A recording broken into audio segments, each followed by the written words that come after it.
for people that are just turning to college hoops and just starting to think about it, what do you have and where do you stand? Is there another team on your radar? So when it comes to college basketball, I try and get ahead of some teams early in the season, late October, early November, and try and bet teams that I think are going to be better than market. So one of those teams I bet early was Gonzaga, and Gonzaga got off to a pretty decent start, and then Gonzaga has since kind of floated up. So, sometimes you get good numbers, sometimes you don't. I've got a Gonzaga ticket at 22-1. If you look right now, you can find a much better number. MGM has 50-1. There's a 55 and there's a 60. So my assessment of Gonzaga was wrong. I thought this was going to be our older brothers Gonzaga team where they go 29-2 or whatever and then get in as a 1 seed. That will not happen. All that said, I still think Gonzaga has the players and the coach to make a run. And you look at KenPom. KenPom has Gonzaga as the 13th best team in the country. The problem is Gonzaga has 7 losses. And they're not all good losses, right? There's a West Virginia in there. There's an Oregon State in there, a Santa Clara in there, although Santa Clara is actually pretty good this year. So when Gonzaga loses all these games, specifically in conference, to go 5-2 and then 7-3 and now 9-3 in conference, people just don't want to bet Gonzaga. But that's one of the teams that I tried to peg early thinking, all right, they're going to be really, really good. And they still could get to a Final Four. There's no doubt. They've got NBA guys all over the roster. It just hasn't come together yet, although it could. So Gonzaga is just an example of a team that I did not get a good number on. Conversely, we all bet Duke together 2 months ago or whatever and got 6-1 or better. Now you look up and you see one book has Duke at plus 380, 4-1, 4.25, 450. So I have some teams I have good numbers on. I have others I do not have good numbers on. Duke, Gonzaga, Baylor, Alabama, Michigan. Those are the 5 teams I have right now. Oh, when did you get Michigan? I bet Michigan on January 22nd at 40-1. Okay. You said, Gonzaga, Duke, Baylor, Michigan, and what's the one I'm missing? Alabama. Alabama. Okay, good. I actually wanted to talk about Alabama. Before we get to that, I want to ask you something. It's a narrative that's super popular, and, it's overdone at this point. But just do you buy into it at all? Because we see the write-ups. Some friends of ours have done write-ups like this, and some buy into it. And, there are regulars we have on the show, like Isaac Trotter does not buy into this idea at all. And I'm talking about the KenPom 2020, that when the season ends, the idea is these teams that win the title, they're all top 20 offensive efficiency. They're all top 20 defensive efficiency. It doesn't mean in the middle of the season, doesn't mean at this point or entering the tournament they are, but at the end, they're in this 2020 club. So you want to avoid a lot of the defenses more so. But if you have a team that's 70th in defense, chances are they're not going to win the championship, even if they have an elite offense. So since 2002, there have been 2 teams at the end of the year that did not finish in the 2020 club. It was Baylor in 2021, and then it was UConn in 2014, and that's the list. Now, as you win, you're going to rise up these rankings. Do you put anything to that idea? Is it a good starting point, or is it, the good teams are going to be up there anyways? It's kind of a nothing. I don't look at it, to be honest with you. I try and bet the odds and try and get teams at good prices, although I did not get a good price on Gonzaga. You try. But, when you bet Gonzaga in October, usually, I just went back and looked at some of their last 5 seasons, and they get out to good starts. Last year, Gonzaga starts 8-2 in conference and finishes 14-2. This year, that will not happen. The year before that, Gonzaga was 26-5. The year before that, Gonzaga was 24-3. So sometimes you get it right, sometimes you get it wrong.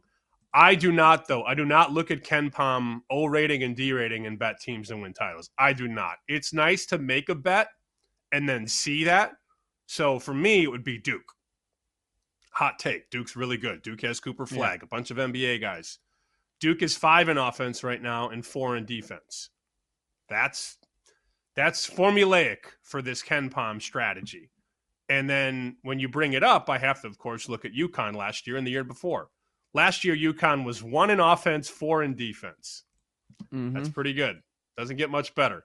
The year before, UConn is 3 in offense, 7 on defense. Okay. The year before that, Kansas 6 in offense, 17 in defense. So it certainly helps to be very good on offense and defense. Yes. Yeah. Very important to be good at both, but it's not the end all be all. Yeah. And, there are a few teams that are top 10 in both. And guess what? Duke's one of them. Houston's one of them. Probably the most impressive team this year. And then Florida. Florida's the other one. So, yeah. Okay. Let's get to Alabama because every day when we talk about the big games of the day, you end up talking about the SEC because there are so many top teams. There's going to be so many teams that end up getting in. Maybe they set a record for a conference. That's how strong the SEC is this year. And you mentioned Alabama. They're sitting 10-1. I see the best price right now. An elite offense. The defense isn't great, but much better than a year ago. Remember, that was the conversation last year. Okay, they have this great offense. They play at this fast tempo. They still do that. But the defense was bad, really bad, like maybe outside the top 100 if memory serves. It was. Now they're like 40. So that's a significant jump. They're not embarrassing like they were last year. So I'm glad you brought that up for a second because we didn't work together last year, obviously, during March Madness and all that. And we texted, of course, but we didn't talk every day like we do now. I remember the metric people last year who live and die with Ken Palm. And a lot of the advanced analytics people were banging the table that Alabama can't make a run. And this is why you have to be careful with that because there is a team that either has good enough players or good enough guards to circumvent your calculator BS. And, okay, Alabama doesn't play any defense. And then Alabama ran teams out of the gym offensively, scoring 109, 72 against a good Grand Canyon defense was very impressive because Grand Canyon had an awesome defense last year. 89 on Carolina, 89 on Clemson. And unfortunately, I bit the bait, and I bet against them against Grand Canyon and North Carolina and Clemson and got freaking shoved in 3 straight games.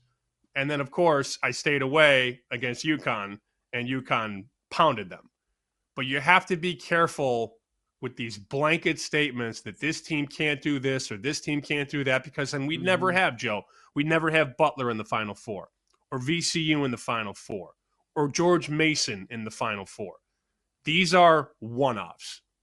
This is not best of 3 or 5 or 7. This is one game where oftentimes you have 19 and 20-year-olds playing 22 and 23-year-olds. And as they say, sometimes that one-game sample is better for the dog than it is for the favorite. Because if shots are going in, if teams are making 3, Kentucky, Oakland last year, nobody had that. Nobody had Oakland beating Kentucky. Of course not. But that's why that tournament is the gambling. What's the terminology? It's the most fun to gamble on because quite literally anything can happen in one game. I like Alabama. They're 10-1. I've not bet Alabama. Now, the one thing that I'm like, at this point, do I even do anything?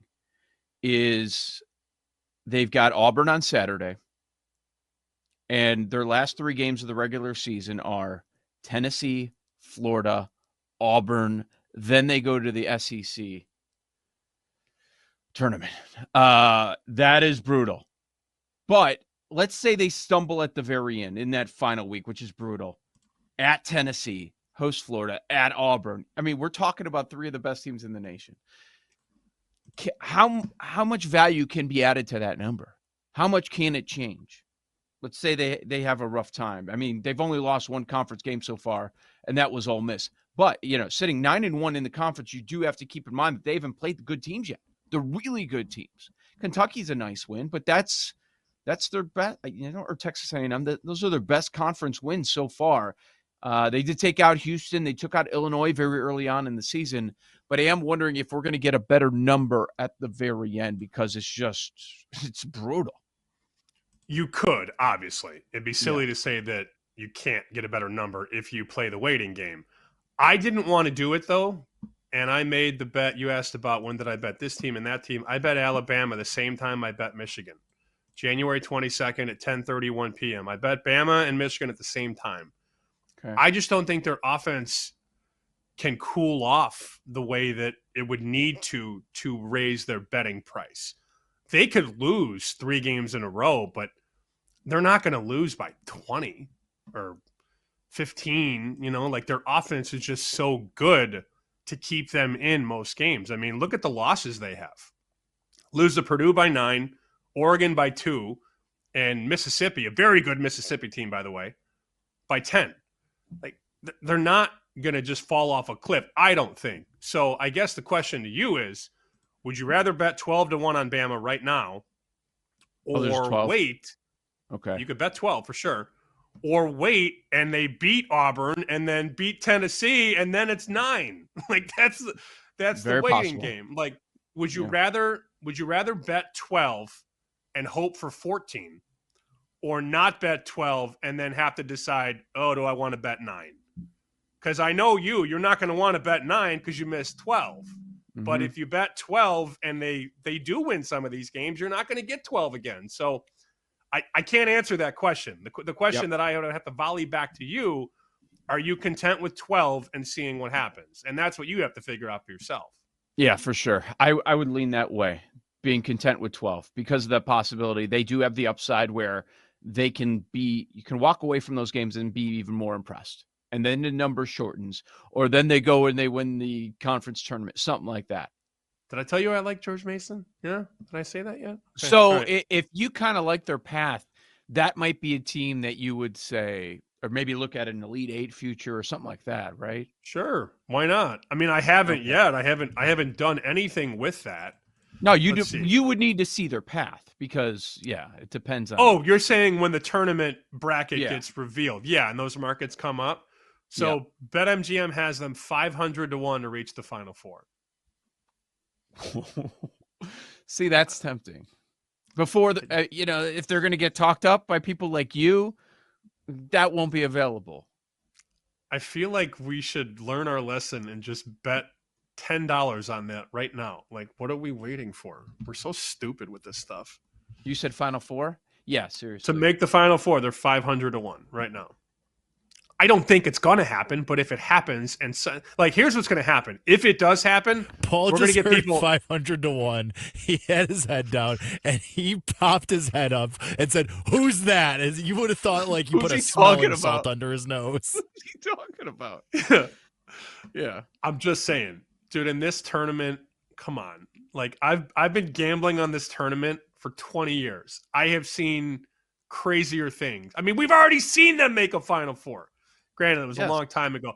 But you know who the coach is Tony Skinn, who was the point guard on that team in, I believe, 2006. They're going to eat this story up. Are you kidding? It's happening. We got to bet it now. We have to bet it right now. I'm betting it. I don't give a damn. You found 500 for Final Four. It's at MGM. According to this, it's 500-1 at BetMGM. Unless that's a misprint and the prop shop is wrong. I don't think it is. Look what I've done. Yeah, I don't think so either. I did not have on the bingo card. The college basketball card segment would be, let's talk George Mason to the Final Four. Neither did I.